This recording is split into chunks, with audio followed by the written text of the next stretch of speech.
Hypothesis शोध के अंतर्गत एक पावरफुल प्रविधि के रूप में हाइपोथेसिस का अपना एक स्थान है। हाइपोथेसिस हिंदी में जिसको परिकल्पना या उपकल्पना के नाम से जाना जाता है। हाइपोथेसिस या परिकल्पना या उपकल्पना क्या है? तो क्या होता है कि जब हम कोई भी रोड मैप तैयार करते हैं, मतलब किसी लक्ष्य पर पहुंचना है उससे पहले कोई रोड मैप तैयार करते हैं, उसी के संदर्भ में हाइपोथेसिस भी वही एक प्रक्रिया है।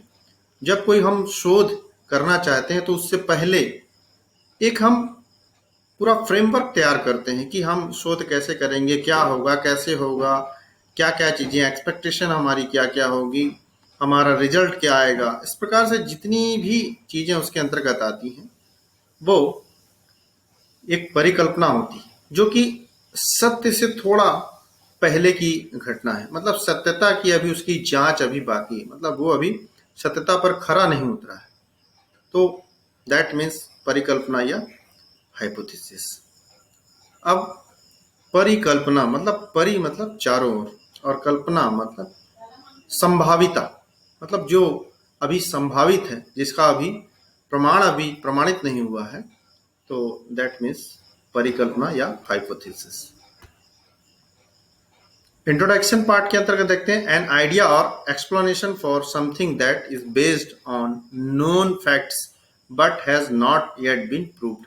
मतलब जो भी हमें फैक्ट्स मिले हैं वो अभी प्रूव्ड नहीं है, अभी उसकी सत्यता की जांच बाकी है, उसका एक्सप्लेनेशन जो है अभी हम कर रहे हैं, लेकिन उसको प्रूव करना अभी बाकी है।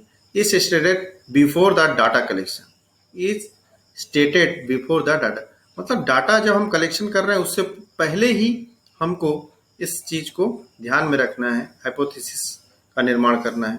Use of word support not prove, मतलब जो हम सपोर्ट शब्द का यूज करेंगे, प्रूफ शब्द का नहीं। सपोर्ट मतलब अभी संभावित चीजें हैं जो उनको सपोर्ट कर रही है, अभी वो प्रॉपर वे में या प्रूफ की दृष्टि से सही नहीं हो पाई है। मतलब कई जो भी हम डाटा कलेक्शन किए हैं या जो रोड मैप तैयार किए हैं वो अभी उसकी पूरा करना भी बाकी है। Powerful tools in research process help research related theory of, तो हमने पहले ही बताया कि ये बहुत ही तकनीक जो है पावरफुल है, जिनके माध्यम से हम रिसर्च प्रोसेस को पूरा करते हैं। A supposition or proposed explanation made on the basis of limited evidence as starting point for further investigation.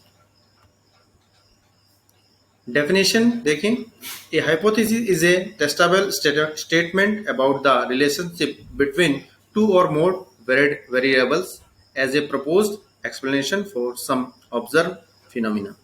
मतलब इसके अंतर्गत दो चरों के बीच संबंधों को ज्ञात किया जाता है और उसका विश्लेषण किया जाता है। एग्जाम्पल ऑफ हाइपोथेसिस देखें, I think the more time student spend studying prior to a test the higher their grade will B.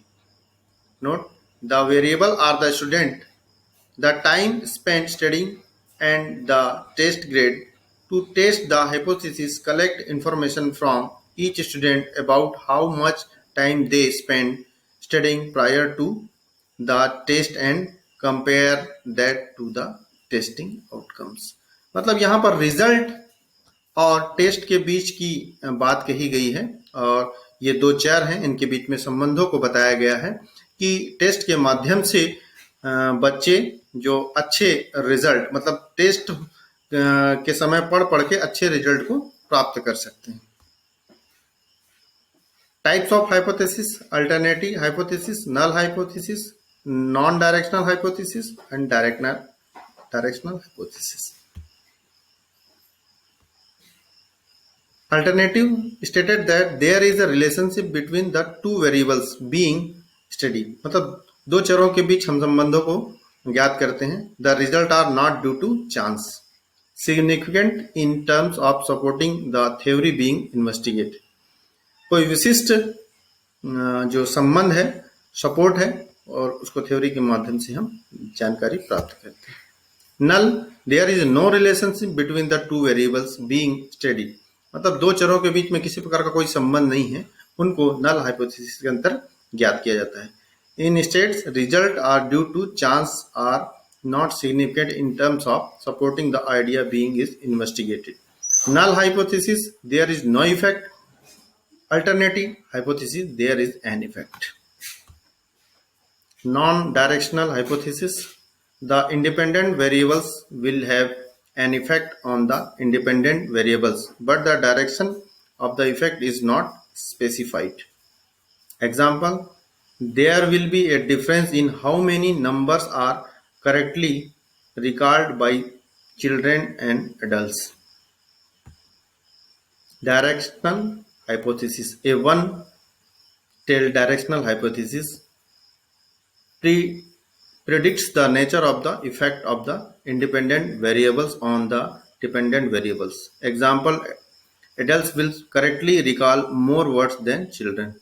मतलब जो युवा होते हैं वो बच्चों के कंपेयर में ज्यादा चीजों को याद रख पाते हैं। Let's consider a hypothesis.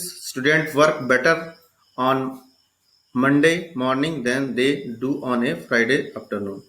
Now, if we decide to study this by giving the same group of students lesson on a Monday morning and on a Friday afternoon, and then measuring their immediate recall on the material covered in each session, we would end up with the following. Alternative hypothesis, student will recall significantly more information on a Monday morning than on a Friday afternoon.